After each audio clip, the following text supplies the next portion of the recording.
Imagine this. The year is 1872. You're a sailor on the high seas, scanning the vast, empty horizon of the Atlantic Ocean. Suddenly, you spot it. A ship, adrift, its sails partially set but tattered, moving aimlessly with the currents. As you draw closer, a chilling silence hangs in the air. This isn't just any ship. This is the Mary Celeste, a merchant brigantine that set sail from New York a month ago, bound for Genoa, Italy. But something is terribly, terribly wrong. You board the vessel. The decks are empty, eerily quiet except for the creak of the wood and the lapping of waves against the hull. You call out, "Ahoy! Anyone aboard?" But your voice is met only by the vast, indifferent ocean. The ship is a ghost, a floating tomb. But where are the bodies? Where is the crew? Let's go back to the beginning. On November 7th, 1872, the Mary Celeste left New York Harbor. On board was Captain Benjamin Briggs, his wife Sarah, their 2-year-old daughter Sophia, and a crew of 7 experienced sailors. They were carrying a cargo of 1,701 barrels of denatured alcohol, destined for Italy. It was a routine voyage, one of countless that crossed the Atlantic every year. But this one would become the most infamous in maritime history. Nearly a month later, on December 4th, the crew of another ship, the D.I. Gracia, spotted the Mary Celeste drifting aimlessly between the Azores and Portugal. They observed her for 2 hours, noting her erratic sailing. Finally, they decided to investigate. What they found has puzzled historians, sailors, and scientists for over a century. The ship was in seaworthy condition. There was no sign of a struggle, no evidence of a violent confrontation. In the hold, the cargo of alcohol was almost entirely intact. In the crew's quarters, their belongings were neatly stowed away.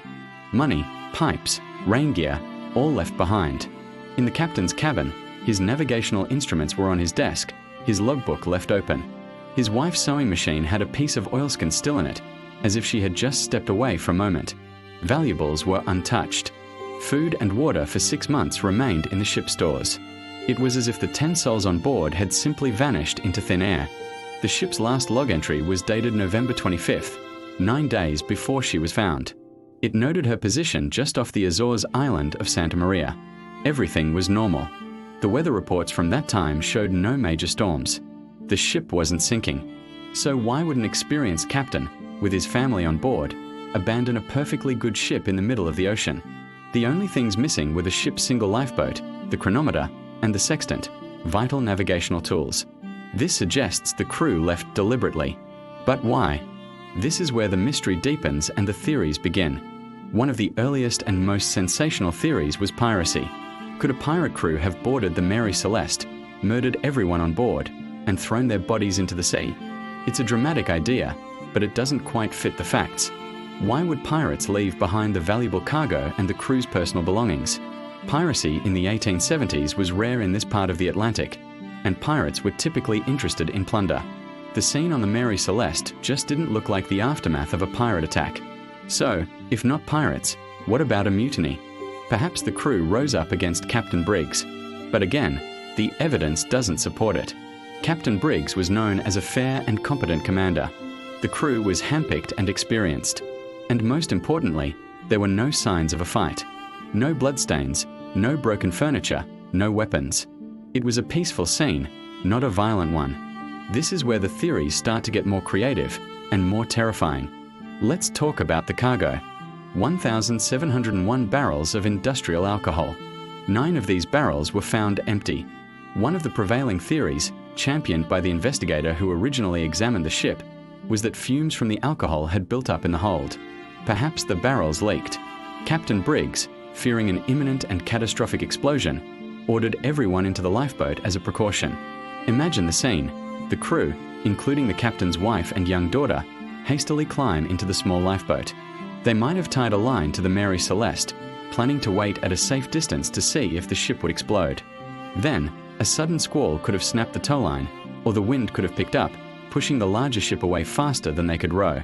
Left behind in a tiny boat in the vastness of the Atlantic, their chances of survival would have been virtually zero. This theory explains why they left, and why they were never seen again.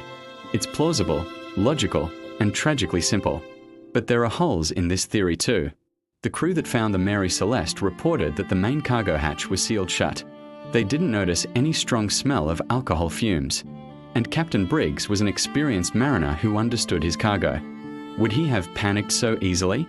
This leads us to even stranger possibilities. For decades, sailors have whispered tales of the sea's own monsters. Could the Mary Celeste have been attacked by a giant squid or some other unknown sea creature? It's the stuff of legends, like the Kraken.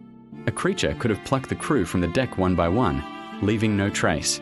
While it's a thrilling idea for a movie, there's absolutely no physical evidence to support it. No suction cup marks, no broken railings. Nothing. And then, we enter the realm of the truly paranormal. Some have suggested that the crew of the Mary Celeste fell victim to something not of this world. Was it an alien abduction? Did they sail into some sort of dimensional rift, a Bermuda Triangle-like anomaly in the middle of the Atlantic? These ideas are fascinating because they speak to our deepest fears of the unknown. When logic and evidence fail, our minds wander to the supernatural. The story of the Mary Celeste becomes a canvas onto which we can project any mystery, any fear. Let's look at the facts again. The ship was found with some water in the hold, about 3.5 feet, but this wasn't unusual for a wooden ship of that era. Her sails were in a state that suggested they had been hit by weather, but not a catastrophic storm.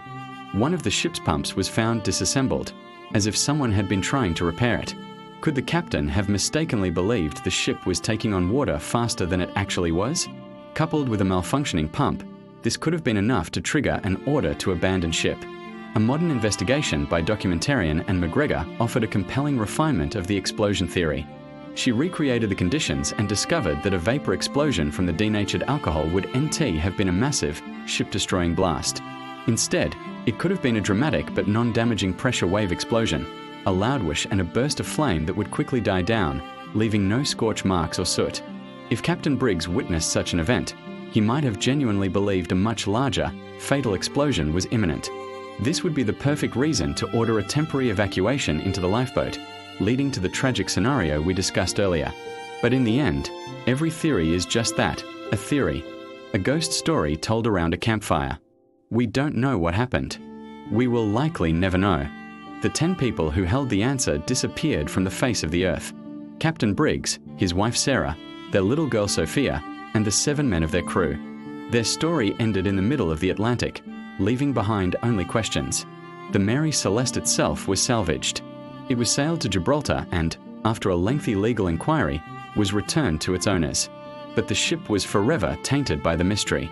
Sailors believed it was cursed. It changed hands 17 times over the next decade, its reputation preceding it. Her final captain deliberately ran her aground on a reef in Haiti in 1885 as part of an insurance fraud scheme. He tried to set her on fire to destroy the evidence, but the cursed ship refused to burn completely. The story of the Mary Celeste is more than just an unsolved mystery. It's a chilling reminder of the power and the emptiness of the sea. It shows us how quickly civilization, order, and life can be erased, leaving behind nothing but an eerie silence and a ship sailing on without a soul. It's a tale that has haunted maritime history for 150 years, a perfect ghost story because its horror lies not in what we know, but in what we don't. The sea keeps its secrets, and the secret of the Mary Celeste is one it may keep forever. What do you think happened to the crew? Was it a freak accident, a rational decision gone wrong, or something else entirely? Let me know your best theory in the comments below. Thanks for joining me on this journey into one of history's greatest unsolved mysteries. If you enjoyed diving into the unknown, be sure to like this video and subscribe for more stories. Stay curious, and we'll see you next time.